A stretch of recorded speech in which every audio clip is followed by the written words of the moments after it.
I said I don't have a problem with sneakerheads. I have a problem if you're a douchebag. And there are a lot of douchebags, Mason. Meet the newest Marvel superhero. Cider drinking Snyder.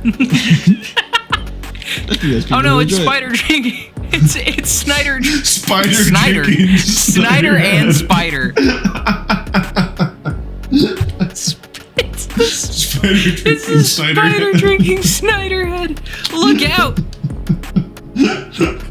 Just here comes Spider drinking Snyderhead.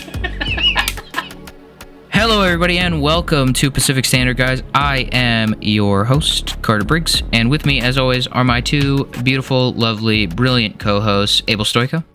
Hello. And Mason Winter.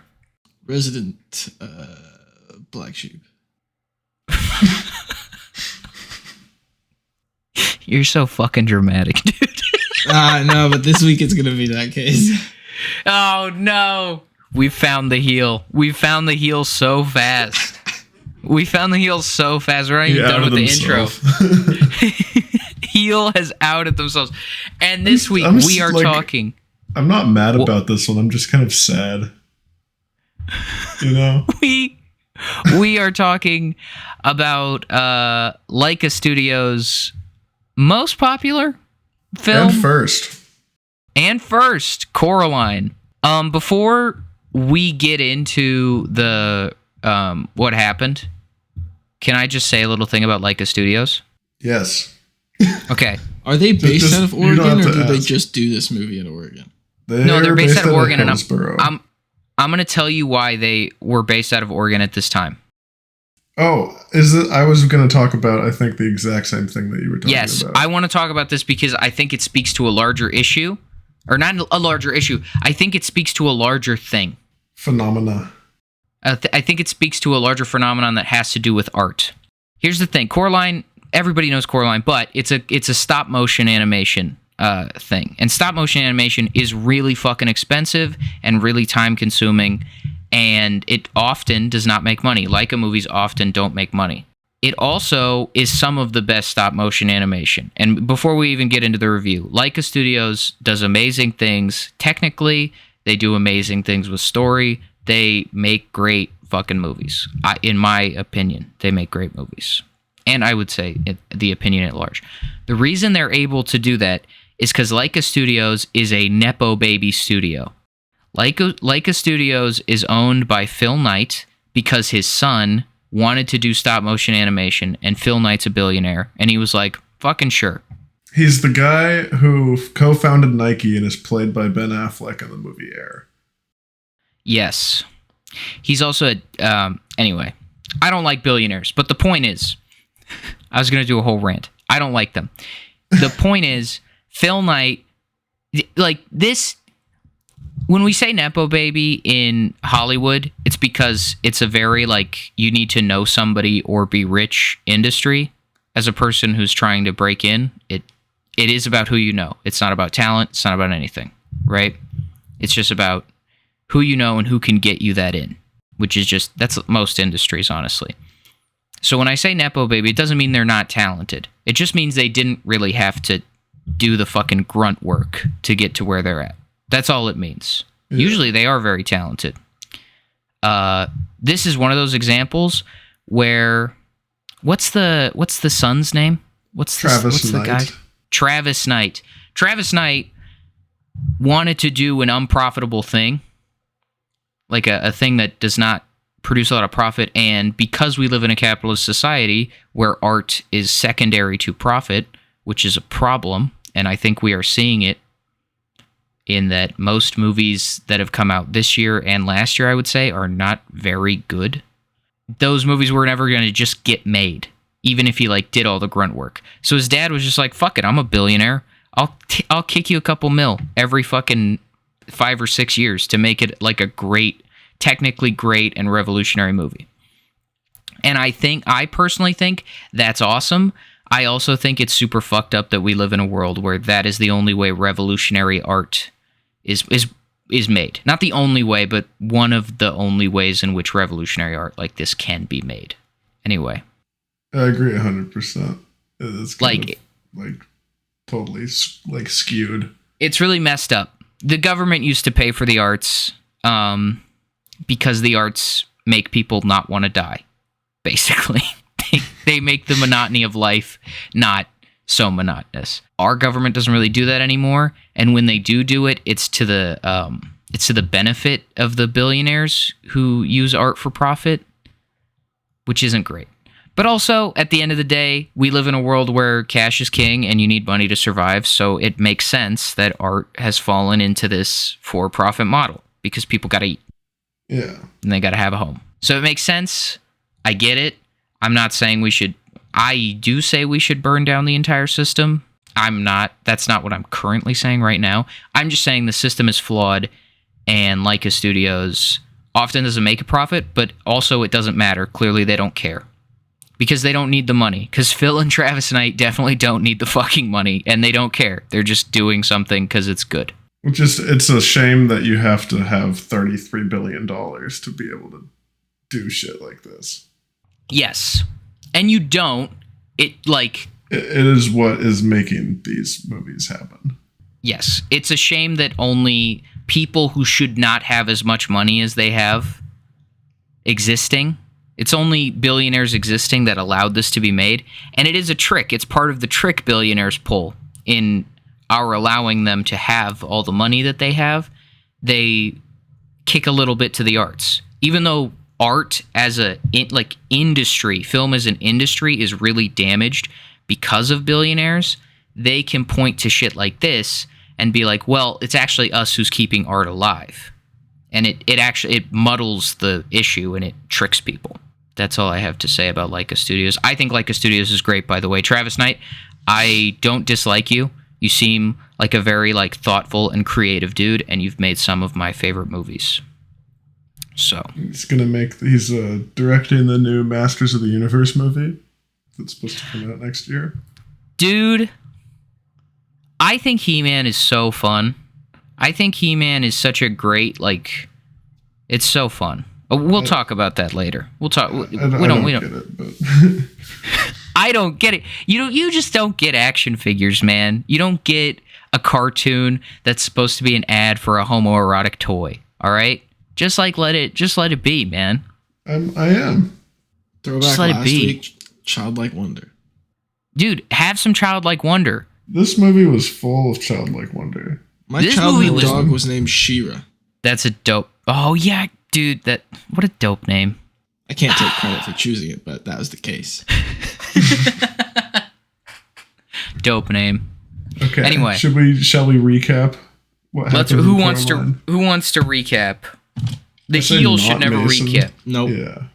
The heel shouldn't recap. I think we learned our lesson last week when we let the heel recap. Because then we took over the recap and just did it. Yeah, and then we had to do 2 recaps. Carter, recap it for us.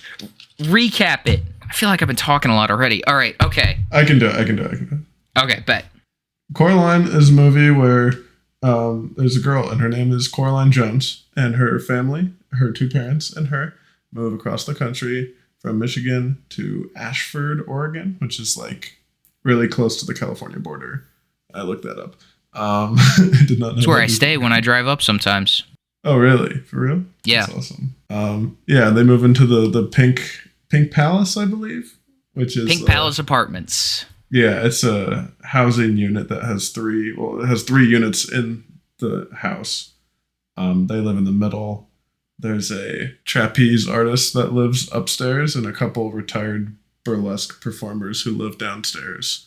And her parents are completely negligent of Coraline and kind of tamper her behavior all the time and are just, hey, calm down. I'm trying to work. I gotta work. They're very stressed out people, and because of it, they're not being very good parents at the start of this movie. And Coraline is bored and full of childlike wonder and walks around and makes her own little games and stuff with the cat and the neighbor YB. His real name is Wyborn, and then she has the most childlike... It just shows childhood, when you're a kid, you don't know how mean you can be sometimes. And she said, "Why were you born?" is what his name stands for. It's just so cool. Why were you born as a nickname is such a fucking... what do you even say back to that? Yeah. So she makes friends, and then she goes through this portal that she finds, like this doorway in her house that transports her to an alternate dimension kind of her house with her other mother and other father and everyone else in the house, like the neighbors and stuff, and YB are all the other them, and they all have buttons for eyes. And it seems like everything is great and it's much less gray. Coraline loves it initially, but then is kind of becomes aware that something more nefarious is going on, and the other mother is trying to kidnap her and get permission to sew buttons into her eyes. Which is weird that she even needs permission, but it sets up the story in a really fun way. There's a lot of things where it's like that's not how it works. Like, this is not how, what I'm trying to say is that there's a lot of things that you just don't question. They even do it. They even do it in the movie, which I love. When she asks why the cat can talk in the other world, he's just like, I just fucking can. I just can. Yeah. Keith David hits her with the I can. Fucking leave me alone. What? Was that one of your quotes, you son of a bitch? It was my only quote, God damn it. Anyway, so she realizes that she can't get buttons sewn into her eyes. So she frees all the other previous spirits who have been kidnapped by the other mother, and frees her parents and locks the other mother away forever. And that's the movie. And it's one of my favorite animated movies. I'm sure Carter agrees with me and Mason does not. I love it. I think I saw this in theaters. I did too. I think we would have been like 8. Do you guys know this is based on a Neil Gaiman book? Yes. Yeah, I think I have the book. Or I think they made like I learned it upon this revisiting of the movie. I did not know that before. Yeah. Before anybody says anything, Neil Gaiman, bad guy. Anyway, yeah, moving on. Seems like a total piece of shit. Like, hey, Neil Gaiman, you write some good stuff. You fucking suck, though. Anyway, that's it. Done. Yeah. Now we wipe our hands of you. This movie is awesome. I love the soundtrack. The specifically the song where she's exploring the house for the first time. Just a montage of her like walking around. What a great score this movie has. Very like mystical kind of vibe to the whole thing. I think they're speaking like Italian or Latin or something. I think Latin. I have no clue. I don't know why I said that. I have no clue what the language is. It's not English. That's all I know. Yeah, I don't know. What did you think, Mason? I want to hear now. Yeah, it's Mason, time. You're the heel of this episode, as we've established. What do you got? One of those heel cases where I just like shit on the movie. I acknowledge the work and effort that goes into a movie, and I acknowledge the parts of this movie that are like undebatably good. Like, it is a good movie, and I'm not going to give it a bad rating at the end. But I just didn't like when I grew up and watched this movie. I didn't love it for some reason. Like, I didn't gravitate towards it. And then when my family, like my dad and my sister, they loved it. So when they would go to rewatch it, I'd be like, I'm going to go do something else, guys. Just didn't grab you? No. And like, I think you may have sensed a pattern with the Aardman movies too. I just never really loved stop motion animation, even though I acknowledge the painstaking work that goes into it. It's just never been my favorite medium for storytelling. I respect that, I guess. But I think I even read when looking up this movie too, that there was a lady they hired to sew like sweaters for the characters. And at times she was using a sewing needle as thin as a human hair. And some of the garments took anywhere from 6 days to like 6 months. So yeah, I acknowledge the crazy amount of work that goes into something like this. And the cool sets that they built to film these, like the miniature sets that are, 40 feet long. They're not really miniature. But that's what I was going to say. One time I was in Portland and I went to the Portland Art Museum, I think is what it's called. And they had a Laika exhibit where they had a bunch of the props and sets and stuff. They had the full, like Coraline face garden at night, like lit up in the middle of the room. That thing is huge. That thing is massive. They 3D print, I think, all all of the I think I read that frames too. of the faces. Yeah. So everything's like animated in a computer, kind of, and then they've 3D printed out and then swap it into the real. It just must have taken so long. Like, it's just a miracle that this kind of movie can even like come out. They can do this for an hour 40. Well, I thought I also read that one of the makers wanted to leave the seams like so you could see that the characters were puppets. But they decided against it. Yeah, I think they decided against it to take the seams out so the characters looked just normal. Or not normal. I think that I think that was the right decision. I think so too. I think it really would have taken me out of it. I think like that works for a character. Like if you were doing like a Laika style, like if Guillermo del Toro decided to do his Pinocchio movie through Laika, I think that would have worked. But that's not what happened. I think you can understand one of the creators wanting to be like, no, but like, can we leave this in so you show how much work it took for us to do this? And he's like, no, but it's going to look better if we take the lines out. So, yes. He's like, it's so incredible. Laika is so incredible because like Aardman, everything's clay. Everything looks like clay, right? That's difficult on its own. And that's like everything does look like clay. And I'm not discounting Aardman. Aardman just has a style. We talked about one of them where there was a shot you can literally see like a thumbprint on one of the figures. Yes. But that doesn't detract from it. It just shows you like, oh yeah, they're hand molding all of these clay figures for every shot. Exactly. And like, I swear they do it differently. And like the character models are always like the same base, like wire rack. And then like, I think clay, like molding clay. And then like actual costuming. That's just nuts. It's just incredible. They all look so different. They all bring CGI in. And it looks incredible. To me, and I know I'm wrong. I know I'm missing one right now. To me, there are 3 major stop motion, except for that kid on YouTube. There's 4. There's 4 major stop motion like styles to me. In so far as like big movies, right? There's the Aardman, there's the Laika, there's I'm blanking on his name right now. How am I blanking on his name? I literally just had it in my brain. The YouTube guy? No. That's not his name, but I'm just... Give me a second. The Wes Anderson style. How did I forget Wes Anderson? First YouTube channel. I am the YouTube guy. The Wes Anderson Fantastic Mr. Fox style. And I was about to say this might infuriate you. I don't think I've seen a Wes Anderson movie, but I have seen Fantastic Mr. Fox. No, that's... Oh, yeah. It's my favorite Wes Anderson. It's not the best Wes Anderson. It is great, but we will definitely talk about that movie. That just means you have so many great movies to watch that you haven't seen before. Mason. Yes. Mason... It's just more opportunities. You're going to be so annoyed. You're going to be so annoyed when we do our first Wes Anderson, because in college, I literally wrote multiple essays about the Wes Anderson style, and I'm going to basically talk verbatim about the style. It is... so incredible. I mean, I've slowly been accumulating a list. I might have a few aces up my sleeve that you guys don't know that are actually like not shitty movies I like, but good movies. Perfect. Just hidden gems. But I love how Mason's just building an arsenal of actually my taste is good, guys.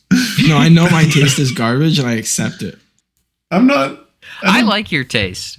I don't think either Abel's of us the only one with a problem with your taste. Hey, come on. I don't think that's true. I love The Departed. I also love the Fast and Furious franchise. You like both? I respect them. I enjoy them. They're not great movies, but... If you don't think Han is a badass, like, I can't fuck with it. Can I tell you guys something that you're not going to like? Especially you, Mason. One of them. I have not seen a single Fast and Furious movie. I would request on this podcast we at least watch 2 of them. Well, the last one comes out, right? Isn't the last one, or did it already come out? There's at least one more coming out. There's like another one coming out. They're going to keep it going. Fucking Coraline, man. Fucking... One of the things I was going to chime in about, like, the other world, the alternate dimension place. Mm-hmm. I think the art designer who originally did a lot of the concept art to kick off this movie, he drew inspiration from, like, The Wizard of Oz, those bright colors for the alternate dimension where like the real world is pretty drab and dreary. And I like that would make sense. You know what I do? I do love, like, because in The Wizard of Oz, it is the first. It's different. I can see the inspiration, but it is different because it's just black and white, and then it moves into color, which is amazing. Right. And it's this very bright Technicolor, like saturated hues. The other world is very bioluminescent. Does that make sense? Like it glows. All the lights are like very natural, but also bright. You can, like, the reveal at the end is that the other mother is a very creepy spider lady, right? She's a spider witch. She's a spider witch. It's a tale as old as time, Hansel and Gretel. I just love the color palette of the other world. It's so pretty, but then you just flip the colors just a tiny bit and it's so scary. Like it goes from this like, oh, I'm in this beautiful garden and I'm being tickled by these flowers.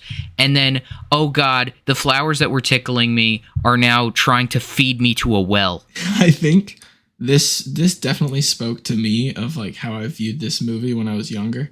But I think one of the more critical reviews was a guy who said, under a certain age, I think this movie's more nightmare fuel than a fun adventure. Fuel for me. And I agree with that. I liked it though, but it was nightmare fuel at the same time. It was very scary, and I remember not being too scared of it. Brag. I don't feel fear. I'm a real man. You're a Gryffindor, Carter. You acknowledge the fear is there, but you push past it. We got a Ravenclaw and a Slytherin up in here. Just kidding.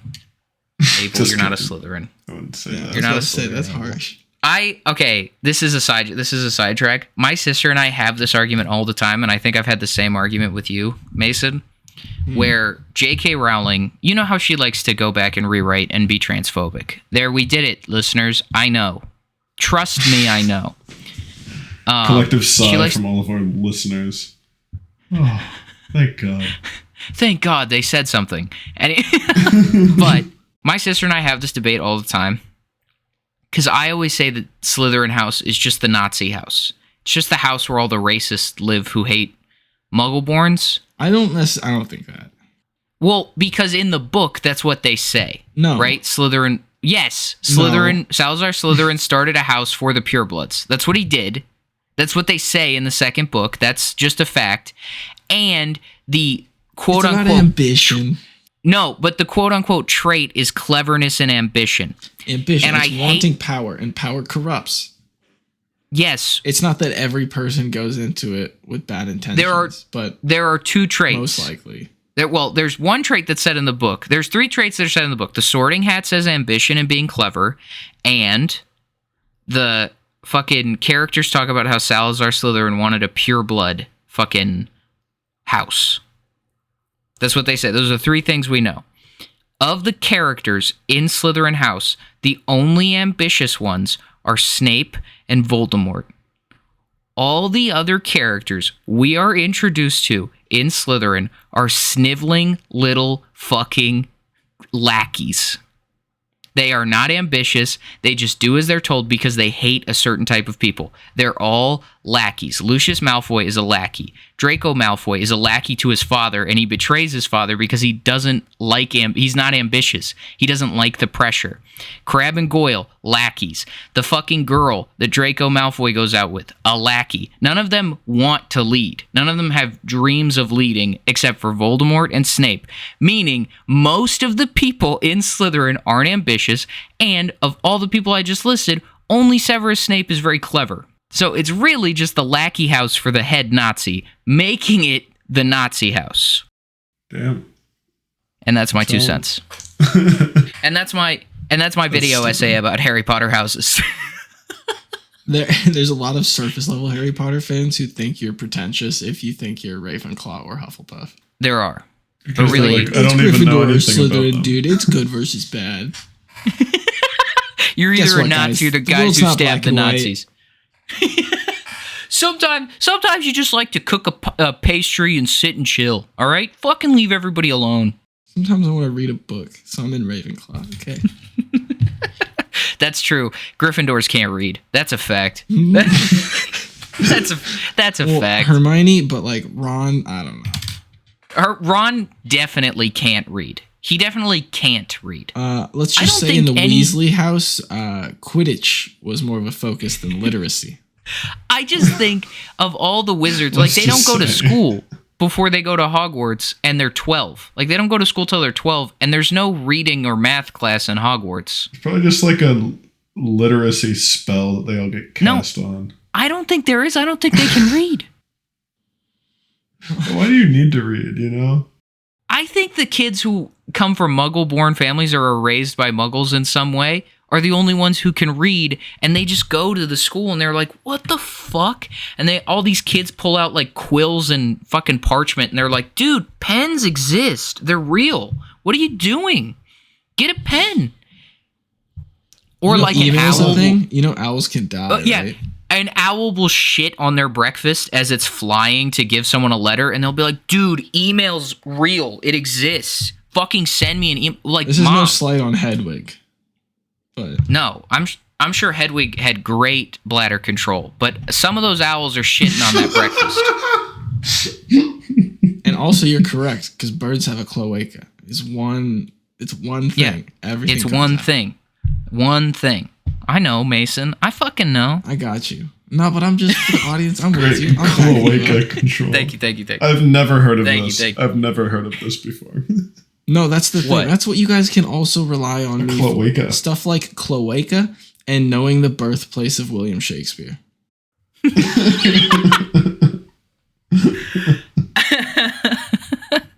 Also, what's the deal with the 3 types of pets you can have? You can have an owl. Oh, no, you can have 4. You can have an owl, a cat, a toad, or a rat. So you can have an owl and a cat. Hold on. Was a rat on the list, or did he get, like, special permission? Rat's on the list. Brought it. No, rat's on the list. I made that up. I thought he showed up and with owls, it, and they were like, yeah, I guess.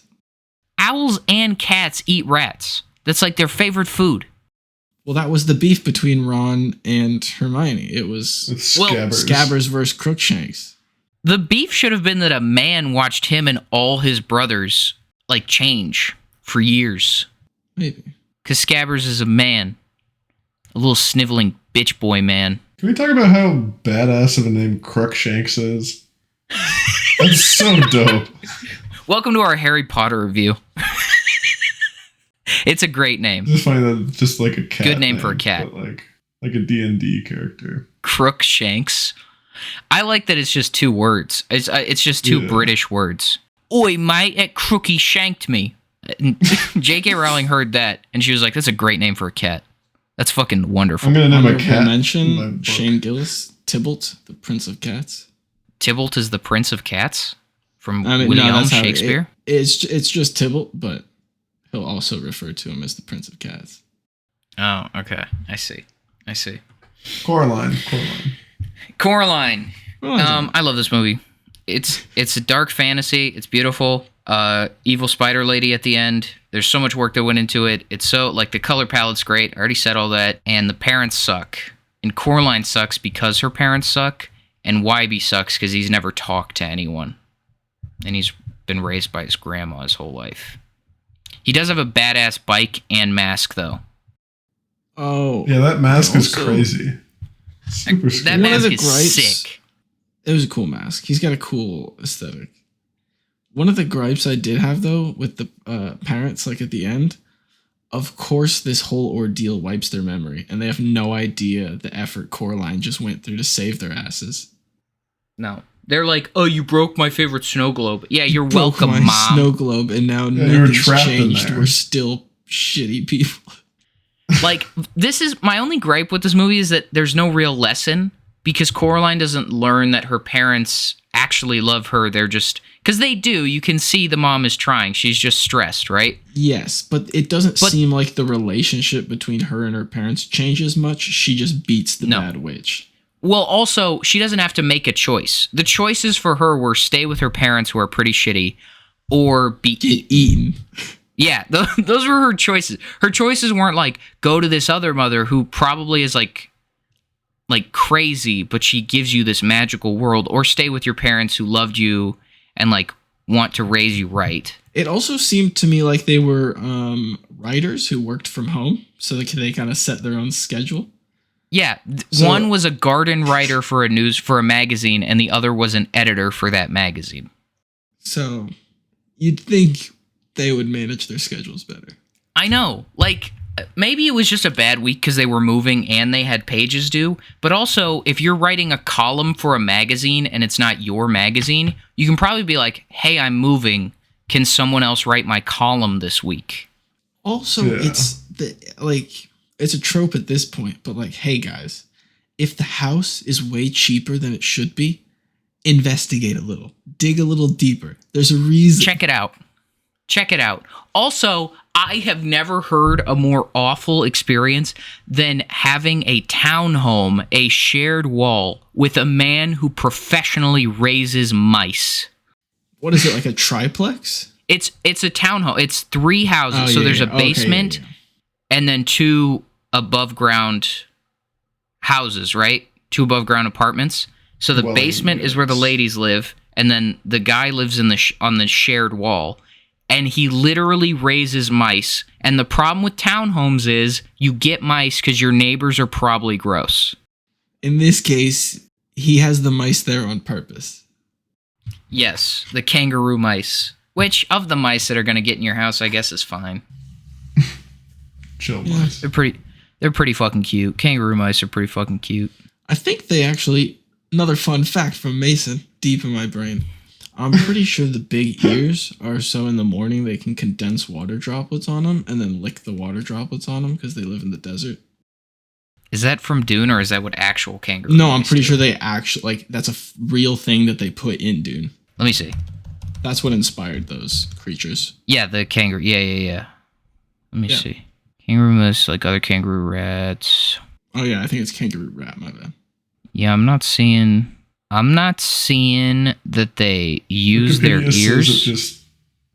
They don't drink water. They just get it from food. They just get it from food. I think that's just a Dune thing. But they do live in deserts, and they don't need to drink because they just get it from the food that they eat. In Nevada. I'm standing on it. Pretty sure I read it. Okay. All right. This is pre-Dune. I know what you're talking about with the Dune scene, but this is pre-Dune. We're gonna need some receipts, but okay. You're gonna get flamed in the comments, but hey, viewers, I don't think you will. Sick 'em. Battle. Who you side with? I think it's cool. I love it. All right. Also, I think there's one thing we didn't talk about. When the fucking mouse changed to a rat in the cat's mouth, how did they do that in stop motion? Yeah. That was fucking insane. That was incredible. I would imagine a similar thing with the removing of the stitch lines on the characters' faces. Like, it was stop motion, but like help a little bit. Mm-hmm. You know, giving you a little spot like with that weight. Honestly, like, the characters of Coraline and Juno from Juno are very similar in how they like talk to people and interact with people. Yeah, but one has good parents. That's true. The other one just has okay parents who are overwhelmed. One has good parents and a pregnancy. The other, I just can't imagine being the writer of a garden column is all that stressful. Maybe I'm way off base. No, I'm agreeing. Probably just with like the move and stuff, but like it really, like, the mom was stressed. The dad seemed just bored. I liked his character design.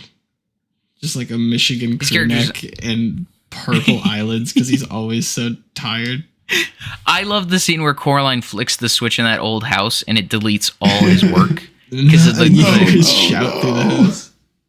But also, hey motherfucker, one, maybe let's use a computer from this millennia. Maybe the green screen is crazy. And 2, save as you go, you psycho. That's rule 1. What are you doing? What the fuck are you even doing? Pen to paper. Get with it, brother. Every real writer I know has a typewriter, has a fucking big non-automatic typewriter. Every real writer I know uses feather and quill, or ink and quill, or quill. Quill and ink. Quill and ink. Quill and ink. You can find it. Feather and quill. It's just like you dipping a feather into another feather and being like, come on, Why isn't this not working? I've seen this in Harry Potter. Come on. It's just not working. You can write with this. I ordered a feather and quill. Who provide... Whatever. Whatever.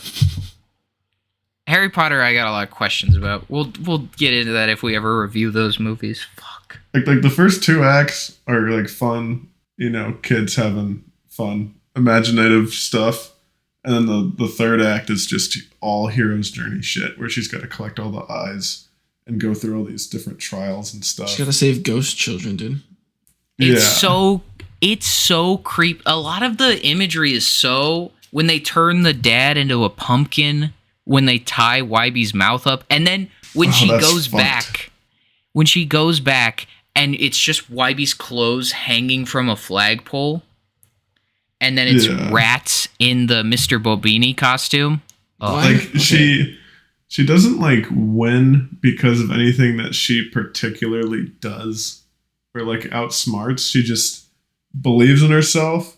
And then she has the cat to help her, and then she has the little what's it called? The visor thing. The stone with the hole in it. Yeah. Mm-hmm. And I think that's really interesting writing compared to what we get a lot nowadays. Postmodern, I guess. I watched a YouTube video about this a month ago, and I'm paraphrasing it. But the postmodern writing is having the characters use real world skills and strategies and doing something that shows how they're different from the villain or whatever to outsmart them. And I feel this is more just the regular format, the modern format, I guess, of just Coraline uses what she can, which does give her an edge, but she gets to use it because she's the hero and she's using these traits against the villain, who isn't the other mother isn't a real person. You don't relate to the other mother at all. It's a monster. It's just pure evil. I don't know, man. I've been hungry. You know what I mean, though. You ever been hungry before? She's just a villain. Yeah, she's just an evil monster. And Coraline's pretty badass doing all those rolls and shit. It's just her bravery. That's really what gets her through it. Yes. And she you're right. Does the hero's journey. In a lot of kids' stuff, it's oh, we need to get through this thing. Well, good thing we've got a computer kid with us. And then the computer kid does some hacking. It's a lot of that. It's a lot of oh, this kid's good at roller skating. Good thing there's these roller skates. It's a good thing. Not even that, just well, I'm going to outsmart you because of this one thing that I learned earlier in the movie when I was a good person and I learned this school. Or I remembered this one thing that helps me out in the end. This is more just, I believe I can beat you and I'm just going to beat you. And then she beats the other mother. And well, she also has to. Yeah. It's either beat her or be eaten. These are your choices, kid. And meanwhile, all these other kids got buttons sewn into their eyes. Wild. Also, why are all the kids from the 1900s using thou? That's what it felt like to me. Well, there was one 70s kid, there was an 1800s kid, and then there was a Depression era kid, right? Yeah, but they were all speaking with thou, and I was yeah. Yes. It was weird. In the 70s, they said thou all the time. Well, the 70s kid is man, you gotta get out of here. Have you guys heard the really fucked up theory about Wybie's grandma? No. So, the Pink Palace never allowed kids, but the grandma realized that Wybie was about the age of the kids who got taken. So she let a family with kids in so that Wybie wouldn't be taken, that the kid would be taken. The new family's kid would be taken. The only thing that makes me not agree with that theory is that when Wybie said that he gave the doll, when his grandma learned that he gave away the doll, she got super upset and pissed. That's true. Because she knew that the doll was the key, and that was what the witch used to spy on kids. Or she just didn't know anything about it. That's the other option. I think she knew. Well, that's true. All right. Hey, if you're a hungry spider lady, why wouldn't you take both kids? Because also, imagine you have a sibling, right? You're gonna. I feel you may not tell your parent about this other world you discover, but you're going to tell your sibling. So I bet she like told her sister all the stuff she was seeing in this other world, and I bet she wasn't believing it. And then when her sister actually disappeared one day and never came back, I think she believed everything. Makes sense. Oh, that's true. That makes sense. And Coraline does tell everybody everything, and they're like, Yeah. okay. YB runs away. Yeah. Okay, stupid. I'm not going to listen to you. You just said, why was I born? that scene actually where YB calls her crazy and then runs down the stairs screaming is pretty fucking funny. Yeah. You're crazy. Ah! He just runs out the house as she throws a million shoes at him. Where'd she get all those shoes? She's only wearing 2 shoes. You know, girls. I'm just kidding. You know women in their shoes. Am I right? Am I right, fellas? Dudes have a hobby called collecting sneakers, then be like, women sure do have a lot of shoes, huh, fellas? So true. No, but it's different, dude. It's different. I promise. It's different. They're an investment. It's an investment opportunity for my future, dude. It's for my future. Can you wear any of them? No. I want to buy all this shit. The investment of like those shoes is just the idea that you would give up to your collection to another guy who's you. To just another you. I also love the videos of a dude holding a pair of like Air Jordans from like the 90s, and he like rubs his thumb across the sole and it crumbles away. Yeah, because shoes don't last that long. They're like if you don't store them properly, like they disintegrate. Well, because they're shoes. They're not meant. Yeah. It's not a fucking. They're meant to be worn once you buy them, and when they wear through, then you buy more shoes. They're not meant to fossilize. They're supposed to be shoes. What a shitty hobby. Like, honestly. No, it's everybody's hobby is valid. Everybody's hobby is valid. I see the logic in all the collecting stuff, because when people are like, who's paying that much? And it's like, well, if somebody's into it, they're gonna pay that much for it. Yes, because they want they're into it. Here's my problem. I don't have a problem with anybody's hobby. I think everybody's hobby is valid. Do whatever you like. Here's my problem.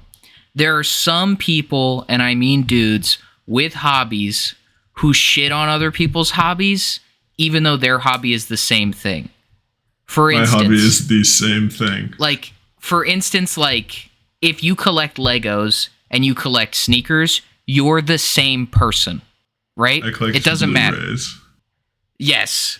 If you play fantasy football and you make fun of someone who plays D&D, you are a huge fucking hypocrite. Or fantasy football is D&D. The better one is if you play sports. Fantasy football and you make fun of women who are into zodiac signs. Yes. Those are basically the same thing. They're the same fucking thing. Everybody has their little weird hobby, and everybody should leave everybody alone about it. When I say collecting shoes is a shitty hobby, I guess I meant I just don't understand it. I don't care. You don't get shoes. It. And it's not for personally, me. I've never met a sneakerhead who isn't an obnoxious asshole.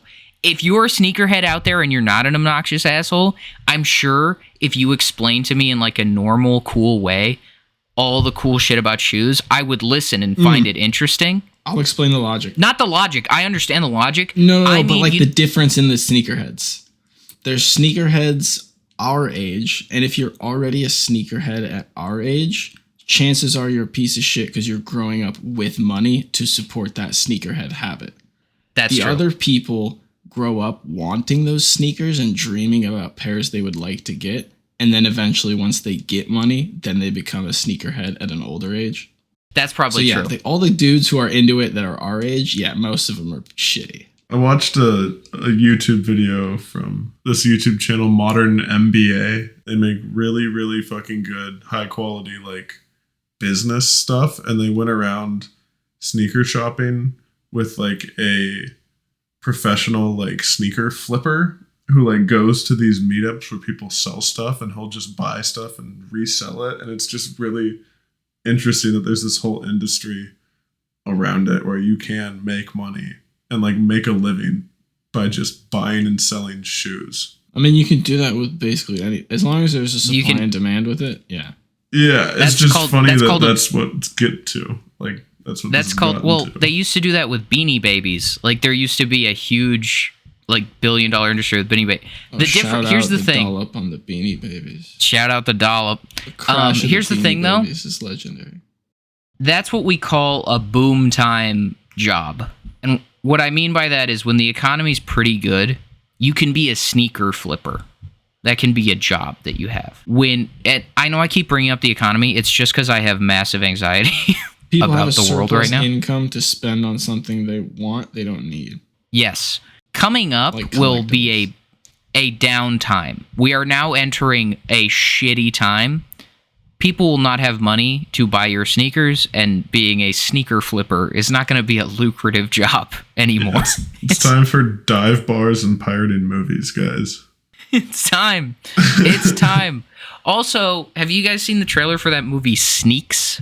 No. It is a movie about talking sneakers. Yikes. No. I was expecting it to be like a movie about sneakerhead, like sneaker flippers, and I was like, maybe that'll be good. It is. It's just that the sneakers talk and they go on an adventure. Oh. What? It looks so strange and bad. No. I think Abel was pitching a more documentary style. No, Sneaks is a animated movie. Yeah, but it's animated. No, it's okay. I see. No, Sneaks is an animated movie about a pair of sneakers that gets bought by this or won by this like kid, and then this like crazy sneakerhead steals them, but the shoes are separated, and then the kid and the sneaker are trying to catch up to the other sneaker and find the other sneaker. It looks like it could be fun. I'm looking at the poster. With that premise, I think it could be harmless child entertainment. Harmless? It could be harmless. Yeah, like Rise of the Guardians, you know. Hey, I was about to bring it up and I was about to say it's no Rise of the Guardians. Them's fighting words, kid. Hey, you haven't even seen this movie, you know. Yeah, I think I did. I watched the trailer. Like Rise of the Guardians. Yeah, true. Do we have anything else to say about Coraline? We could go into quotes. Mango milkshake on tap. Goddamn. Oh, that was also a gripe. Isn't that just a smoothie? How can you have a mango milkshake? Here's the difference between a mango milkshake and a smoothie, Mason. A milkshake has ice cream and milk, and then you put the fixins in. So is it like mango ice cream? It's whatever type of ice cream. It's mango. It's an ice cream base. So you could use a vanilla ice cream and then put mangoes in there, or you could use a mango ice cream and then make a milkshake. A milkshake just has ice cream and milk. That's a milkshake. A smoothie is just the fruits and whatever you're putting in there. Like, that's why you can have a chocolate smoothie, because if you just put chocolate powder, a banana, and ice in there, that's a smoothie. I think I'd give mangoes a worse rating than Coraline. Wild. This guy doesn't like mangoes. I will say that. I will say, but also, have I ever had a super fresh mango? Because Oh, those are so good. I think mango flavor is overrated, I guess. Mango flavor is overrated. A straight up fresh mango, beautiful. Mango White Claws are kind of gross, honestly. I do not like them. Nobody... You could have just said White Claw, period. Seltzer's gross. Some White Claws are decent, you know? Seltzer's bad. Cider's bad. Ciders? You don't like ciders? Beer drinker. Ciders are bad. It's apple juice, bro. If you want apple juice, drink an apple juice. No, it's different. It's so different. Have gin and juice. Don't kid yourself. That's gross. Did you say gin and juice is gross? I think Snoop Dogg and you are going to have a fucking problem, all right? Okay. Okay. Fucking gin and juice slaps. Bring him on the pod. Snoop Dogg on the pod. I've never had gin and juice. Gin and juice slaps. If you don't like gin, that's fine. Personal taste. No, it doesn't matter. But if you like cider, you're a millennial douchebag, and I don't want to talk to you. But you said it's literally just juice. Drink juice, but juice isn't going to get me drunk.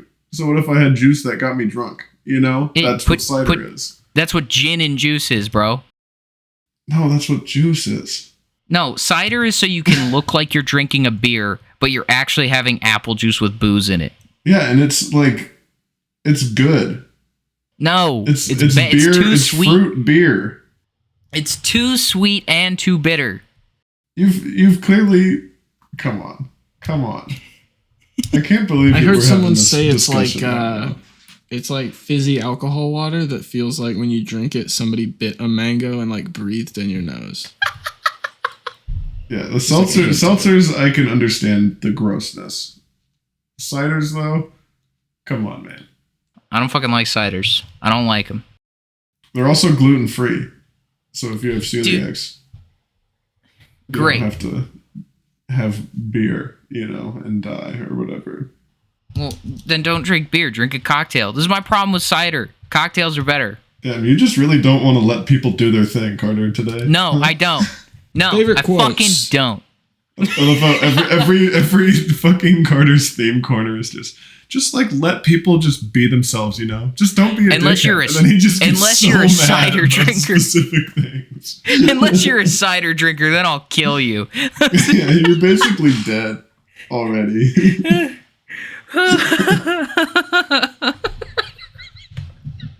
It's fun. I like it. I just did a rant about how you're a dickhead if you don't let people do what they enjoy, and then I went on a rant about how shitty cider is. Carter, we get it. You don't like to drink it. You don't have. Nobody's forcing you to, but other people may enjoy it. Look, I will always have. They a don't beer have over to a cider. write. people who drink. Here's the other. I think I figured out the issue. People who the people in my life who drink cider are douchebags. It's the same problem with sneakerheads. It's the same. It's the same thing. It's not that I think drinking cider is bad. I just see you drinking cider and I'm like, oh, you're probably a millennial douchebag. You think a lot of people are douchebags. All the fucking all the Carter's cider alienating females. cider drinking sneakerheads in our comments tonight. Gonna be going crazy. I can't wait to find a cider drinking sneakerhead. I said I don't have a problem with sneakerheads. I have a problem if you're a douchebag. And there are a lot of douchebags, Mason. Meet the newest Marvel superhero. Yeah, I think there's also a lot of Cider drinking sneakerhead. Oh no, it's spider drinking. It's Snyder. Spider Snyder. drinking Snyder and Spider.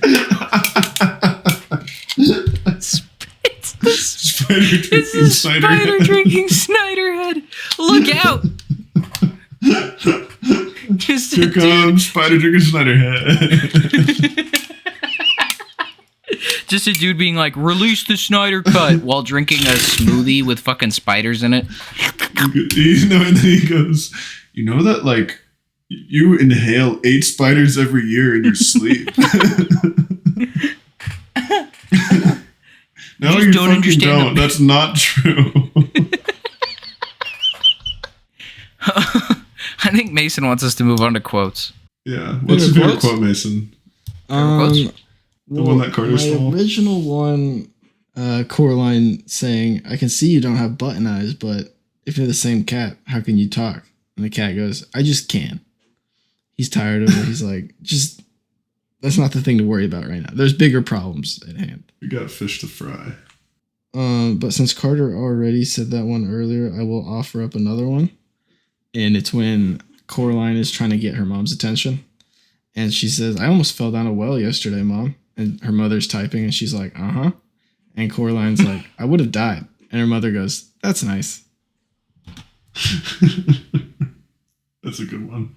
This quote, like, I don't think this is my favorite like line from the movie or whatever. When when Coraline is explaining to YB all the things that are happening in the other world, like she just says stuff. I wrote down a couple of them. She can't come back unless she gets her real eyes anyways. And don't believe me, you can ask the cat. Like, that just sounds like two kids playing pretend about something. But like, we're watching this movie and it's real. And like, I just think that's indicative of like the nature of the story being like, this is fucking scary shit if you're a kid watching this, but like at its heart, the story is something that a kid would come up with. It's also subliminally telling you as a kid, like, hey, if some scary shit happens to you, adults aren't going to believe you. Yeah. a horror movie. It's going to be you all alone the versus the big bad. Yeah, whatever. And then they all get killed first, you know? And the kids are helpless for the rest of the movie. I don't know. I just thought those lines were cute. And they sound like real kid dialogue. What about you, Carter? I really like how this world isn't just like, there's not just one magical thing. Clearly, like when Bobinski is talking to Coraline for the first time, he's talking about how the mice have a message for her, and he's like, so sorry, it's nothing. Sometimes the mice are a little mixed up. They even get your name wrong, you know? They call you Coraline instead of Caroline. And like, he can talk to the mice. It's clear that he actually can talk to the fucking mice, because they tell him things that he doesn't know, and that he actively thinks the opposite of, right? So he can talk to the mice. Also, the cat goes into another world at the end that isn't the other world, because the other mother's dead. Just walks into the sign. It's just magic, man. It's just a magic-ass fucking world. And, like, we just saw one part of it. And it's awesome. I love it. That is not a cat. It's the case of, like, an all-knowing interdimensional creature who decided to take the form of a cat so he doesn't freak you out. Named Keith David. Yeah. Keith David is an all-knowing interdimensional figure. Is that all we have about Coraline? Oh, rating. I always forget the rating part. Yeah. Jeez. Mason, why don't you go first? I will give it a 7. Button eyes out of 10 button eyes. Okay. Cool. Yeah, respect.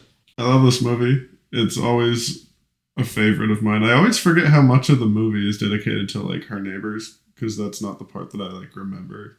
I just remember all the creepy shit and her hanging out around the Pink Palace and how gray everything is in the real world. You know, so there's just a lot of fun stuff with the neighbors that I don't really reflect on as much when I'm just thinking about the movie, whenever I think about the movie, you know. So that was fun to watch and just kind of get reminded of, oh, there's more to it than just the other mother and shit. Yeah, I think this is a perfect movie. I'll give it 10. I love it. Damn.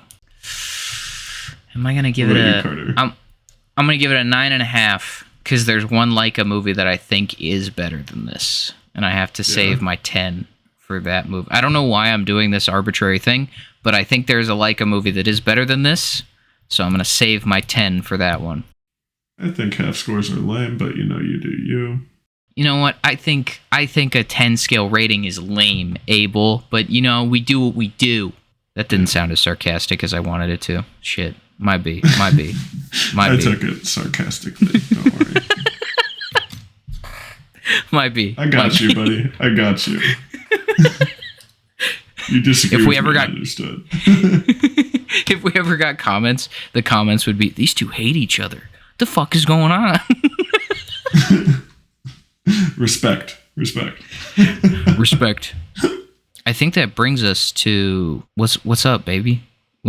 That's the name of the segment. What's up, baby? What's up, baby? How you doing? Hey, how you doing, Mason? What's up, baby? Hey, what up, baby? Japanese Grand Prix last night. Mason's F1 corner. F1 corner. I'll tell you what. McLaren has had the dominant car so far this year, it seems, and it looked like they were on pace to secure a 1-2 finish for this race. But, of course, outperforming the car as always. Our previous 4-year champion, Max Verstappen, managed to just pull it out of his ass and start first. And he kept it in first the entire time and won the race. McLaren finished it off second and third to finish the podium. And lastly, my boy Yuki Tsunoda. My thoughts.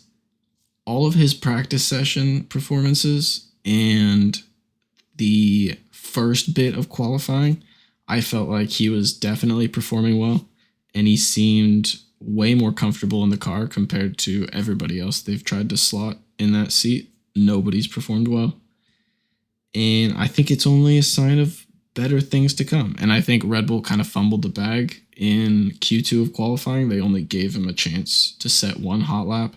They could have rushed it and given him another set of fresh tires to try and get a second lap, and he didn't quite nail that one. But I think it's a sign of good things to come from my boy Yuki, and I think that sums up this week in F1 with Mason.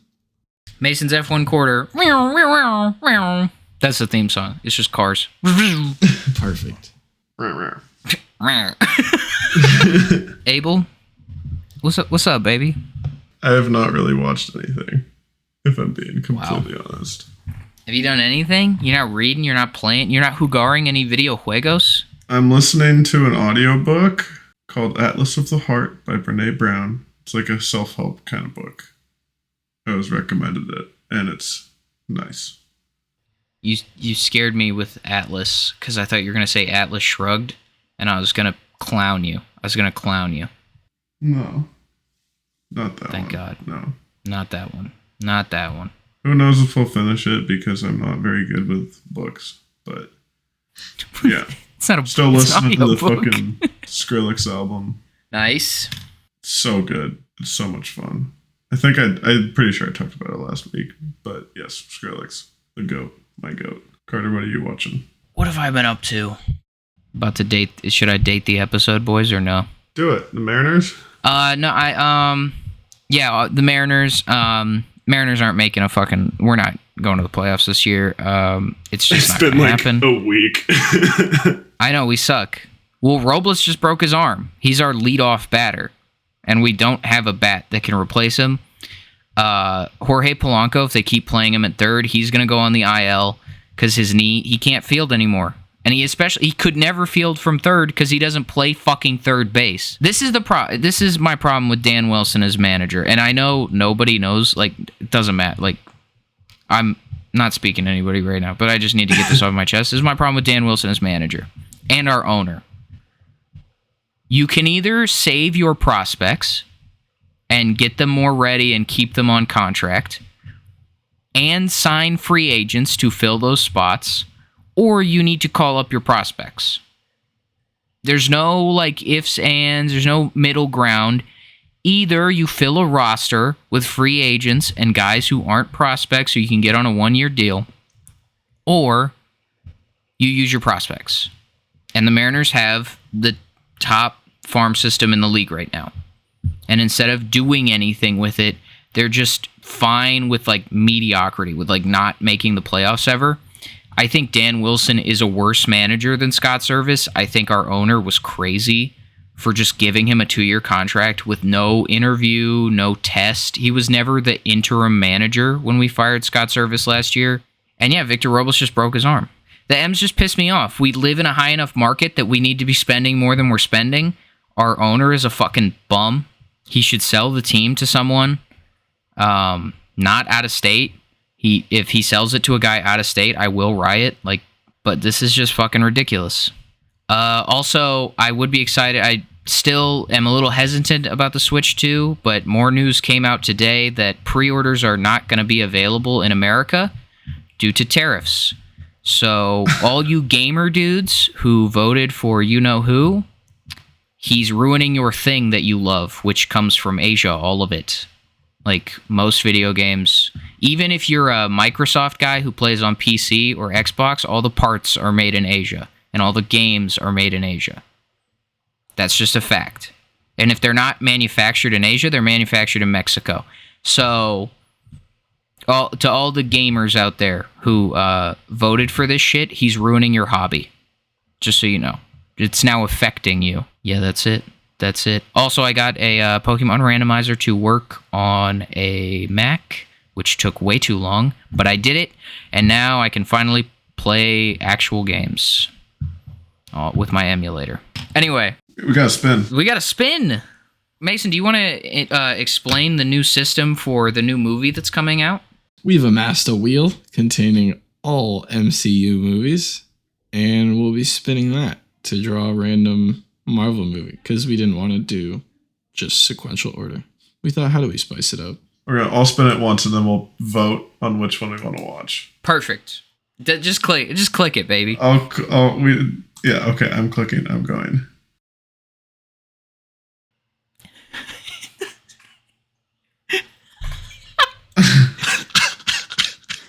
Yo, okay, no so we got fucking the first way. Iron Man. First movie in the cinematic universe. All right. First sequential movie. One.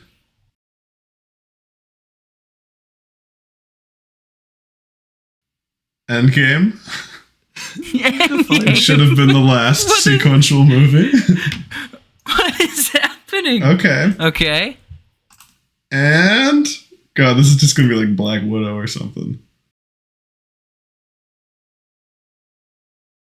Cap 1. Cap 1? Oh, man. These are 3 really good selections. They're 3 really solid options. 3 heaters. I feel weird starting out with Endgame, you know? Yeah, we can. I do too. And I just watched Captain America. Okay, but I so know you no guys Endgame, didn't. I chose to Carter do that. just watched Cap 1. So I'm voting Iron Man. You guys can vote whatever you want. So like, that's my vote. My vote is Iron Man. Okay, Mason, do you vote? I'll vote Iron Man because Carter just watched Captain America. No, don't base it on me. Don't base your vote on me. Okay, sir. I vote Captain America. Okay. Fuck, now I like both of those movies a lot. I feel like they're both good ones to start on. I have seen Maybe we the should first vote Endgame Iron for Man. the comedy. No, I already said I'm not doing that. Audience, you vote in. You are the tiebreaker. I know. I'm explaining my thought process right now. I've seen the amount of times where I've been like, I'm going to just watch all the Marvel movies again. And then I start on Iron Man 1 and then I don't make it very far. I've seen that movie so many times just on that alone. Cap 1, I would love to revisit. And Carter, I know you just watched it, but I know you'd love to talk about it as well because I know you like that movie. It's great. It's a great movie. I wouldn't be mad watching it again. Yeah, let's watch the first Captain America. Okay. Yeah, that sounds like a good time. All right. Perfect. That's what you voted for, Mason. You son of a bitch. Right. Got me there. You can just vote Iron Man and then that's what we vote, you know? I was the tiebreaker. I also didn't understand at first the voting process because I was like, our wheel that has categories on it, it makes sense because you have to like choose something from a category. But we could just spin the Marvel wheel and it'll give us a specific movie that we can just. I know. Like, I didn't really get the voting thing either, but it was also fun though. You guys both said fun. Let's do that. Yeah, I agree. And we did it. So that's what we're doing now. That's how we do it. Captain America, First Avenger. That actually works pretty good for Thunderbolts. I think it works well. That's good. I think though that's the episode. Check us out on Instagram, Blue Sky, fucking YouTube. Get us on the podcast catchers, Apple, Spotify, all of them. SoundCloud, I think. Podcasts are available. Just get it. Just download it. Download them. Yeah, don't listen if you don't want to listen. Here's the most important part is like the video and then rate us 5 stars on wherever you're listening to us because that really is going to help us out the most. Yes. If you enjoy the content, of course. And please. Email us. And if folks, it's that easy. I think that's it. All right. Bye, guys.